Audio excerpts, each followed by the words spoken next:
Good morning friends, welcome to our YouTube channel. Friends, आज की video में मैं आपके साथ एक बहुत ही इंपॉर्टेंट सर्कुलर जो कि 10 जून 2020 को इशू किया गया है उसके बारे में डिस्कस करने वाला हूं।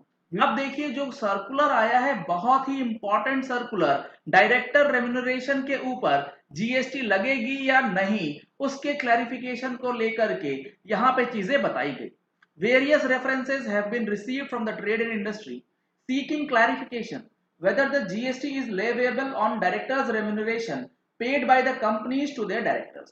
यानी कि कंपनीज के जो डायरेक्टर्स हैं उसको जो कंपनी रेम्यूनरेशन पे करती है उसके ऊपर जीएसटी लगेगा या नहीं, क्योंकि अभी हाल ही में दो एडवांस रूलिंग आए जो कि आपस में कॉन्ट्राडिक्ट कर रहे थे। एक कहता है लगेगा, एक कहता है नहीं लगेगा। तो इस विषय में काफी ज्यादा डिस्कशन जो है वो होने लग रही थी। इसी को लेकर ये क्लैरिफिकेशन इशू किया गया। Doubts have been raised as to whether the remuneration paid by the companies to the directors fall under the ambit of Schedule 3 of the CGST Act। Schedule 3 के अंदर चीजें बताई गई हैं और वो सप्लाईज जो हैं उसको जीएसटी के स्कोप से बाहर रखा गया। Services by an employer to the employer, services by an employee to the employer in the course और in relation to his employment और whether the same are liable to be taxed in terms of notification 13। यानी कि directors को जो remuneration दिया गया वो schedule 3 के इस एंट्री यानी कि एम्प्लॉय एम्प्लॉयर रिलेशन में आएगा या फिर नोटिफिकेशन 13 के अंदर, जहां पे ये बताया गया था कि उसके ऊपर लाइबिलिटी बनेगी रिवर्स चार्ज की और उसकी टैक्सेबिलिटी जो है अकॉर्डिंगली देना पड़ेगा। तो इन दो पॉइंट्स को लेकर के काफी ज्यादा कंफ्यूजन जो है वो निकल के आया था, क्योंकि एक में टैक्स लगता एक में टैक्स नहीं बन रहा था। The issue of remuneration to directors has been examined under the following two different categories। यहां पे जो आपको वेरिफिकेशन करना है इस दो ग्राउंड पे करना है। पहला, leviability of GST on remuneration paid by the companies to the independent directors in terms of companies act और those directors who are not the employees of the said company. अगर जो डायरेक्टर है वो independent director है या फिर ऐसे directors जो कि इंप्लॉय नहीं है, वहां पर नौकरी नहीं कर रहे हैं, इस रिस्पेक्ट में क्या करना है। और दूसरा, leviability of GST on remuneration paid by the company to the whole time director including managing director who are employees of the said company. या फिर ऐसे डायरेक्टर्स हैं जैसे कि होल टाइम डायरेक्टर हो गए, मैनेजिंग डायरेक्टर्स हो गए, ये जो डायरेक्टर्स होते हैं वो कंपनी के इंप्लॉई के रूप में काम करते हैं, तो इनकी जीएसटी एप्लीकेबिलिटी जो है वो अलग तरीके से होगी। तो इस तरीके से आपको देखना होगा, डायरेक्टर इंडिपेंडेंट है जो कि इंप्लॉई की कैपेसिटी में नहीं है, या फिर डायरेक्टर वो है जो कि इंप्लॉई की कैपेसिटी में है, होल टाइम डायरेक्टर या फिर managing director. In order to ensure the uniformity the board in the exercise of powers conferred under section 168 now hereby clarifies the following situation। इसमें सबसे पहले इन्होंने बताया है कि GST on remuneration paid by the companies to the independent directors और those directors who are not the employee, यानी कि एम्प्लॉय भी नहीं है, अगर वो इंडिपेंडेंट डायरेक्टर्स है तो क्या होगा। The primary issue to be decided is whether or not a director is an employee of the company. यहां पर सबसे बड़ा मुद्दा यह है क्या डायरेक्टर इंप्लॉय है या नहीं। अगर इंप्लॉय है तो जीएसटी नहीं लगेगा, इंप्लॉय नहीं है तो जीएसटी लग जाएगा। अब यहां पे उन्होंने बताया in this regard from the परयूजल of the relevant provisions of the Companies act. Companies act के अंदर किस तरीके से डिफाइन किया गया है एक डायरेक्टर को। The definition of a whole time director under section 294 of the Companies Act is an inclusive definition. वो एक इंक्लूसिव डेफिनेशन है। And this he may be a person who is not an employee of the company। यानी कि whole time director जो है वो हो सकता है कोई ऐसा बंदा हो जो कि एक एम्प्लॉय नहीं है एक कंपनी के अंदर।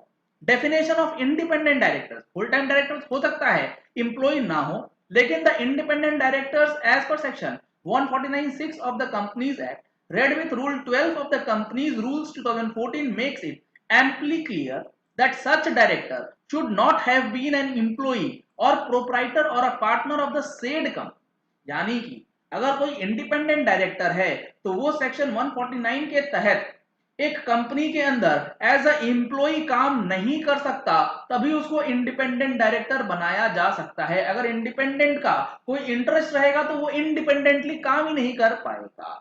अब यहाँ पे इन्होंने आगे बताया कि वो जो डायरेक्टर है वो इंडिपेंडेंट डायरेक्टर तभी माना जाएगा जब वो प्रोप्राइटर या partner of the said company नहीं रहे। कितने period? In any of the 3 financial years immediately preceding the financial year in which he is proposed to be appointed as such in the appointed company।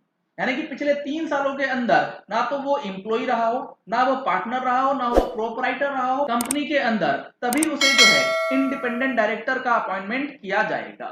Therefore, in respect of such directors who are not the employees of the said company, the services provided by them to the company in lieu of remuneration as the consideration for the said services are clearly outside the scope of Schedule 3 of the CGST Act and therefore taxable। यानी कि अब इस situation में अगर कोई remuneration दिया गया जो कि एम्प्लॉय नहीं है, अदर देन एम्प्लॉय अगर कोई डायरेक्टर है जैसा कि इंडिपेंडेंट डायरेक्टर, और उनको अगर कोई रेम्यूनरेशन दिया जाता है तो वो शेड्यूल 3 के स्कोप से बाहर हो जाएगा, उसके ऊपर जीएसटी जो है वो लग जाएगा, वो टैक्सेबल हो जाएगा।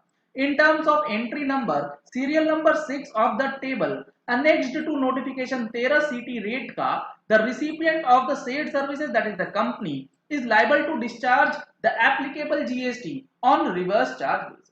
यानी कि अगर आप इंडिपेंडेंट डायरेक्टर को कोई रेम्यूनरेशन पे करते हैं तो ऐसे सिचुएशन में कंपनी को, क्योंकि रिवर्स चार्ज के दायरे में आता है डायरेक्टर रेम्यूनरेशन, तो कंपनी को रिवर्स चार्ज पे करना होगा। Accordingly, it is clarified that remuneration paid to such independent directors or those directors by whatever name called who are not employees of the said company is taxable in the hands of the company on RCM basis। ये clear कर दिया इन्होंने। दूसरा इनका issue है leviability of GST on the remuneration paid by the companies to the directors who are also an employee of the said company. अगर आप कोई डायरेक्टर है जो कि एम्प्लॉय भी है कंपनी का, तो वो क्या माना जाएगा? Once it has been established whether a director, irrespective of name and designation, is an employee, it would be pertinent to examine whether all the activities performed by the directors are in the course of employer-employee relation। अगर कोई director employ की capacity में काम करता है तो वहां per employer employ relation के लिए जो कॉन्ट्रैक्ट होता है, जिसको कॉन्ट्रैक्ट ऑफ सर्विस कहते हैं, उसको चेक करना होगा, उसके अंदर जो टर्म्स एंड कंडीशंस दिए गए हैं उसके अकॉर्डिंगली काम हुआ है या नहीं, or there is any element of contract for service। The issue has been deliberated by the various courts and it has been held that a director who has also taken an employment in the company may be functioning in dual capacities, namely one as director of the company and the other on the basis of contractual relationship of master and servant with the company, that is under a contract of service entered into with the company. कहने का मतलब है कि एक director as a director भी काम कर सकता है या फिर वो कॉन्ट्रैक्चुअल रिलेशनशिप के अंदर कॉन्ट्रैक्ट बेसिस पे भी वो सर्विसेज जो है प्रोवाइड करेगा। It is also pertinent to note that the similar identification and treatment of director remuneration is also present in the income tax act. यहाँ पर इनकम टैक्स एक्ट का भी जिक्र किया गया है, इसी तरीके का बाइफर्केशन वहां भी किया जाता है। वेयर इन द सैलरीड पर्ड when the salaries paid to the directors are subject to TDS। लेकिन यहां पर बताया गया कि इनकम टैक्स के अंदर भी ऐसे डायरेक्टर्स को जो सैलरी पे की जाती है उस पर TDS कटता है। However, in cases where the remuneration is in the nature of professional fees and not salary, the TDS is deducted under section 94G। अगर वो कोई प्रोफेशनल सर्विसेज दे रहा है, कॉन्ट्रैक्ट ऑफ सर्विस के अंदर काम करता है, तो उस पर TDS जो है सैलरी के अंदर ना कट के 94J में कटता है। Accordingly, it is clarified that the part of director remuneration which is declared as salaries in the books of company and subject to TDS under section 192 of the Income Tax Act are not taxable, being consideration of service by an employee to the employer in the course or in the relation to his employment in terms of schedule 3 of CGST Act।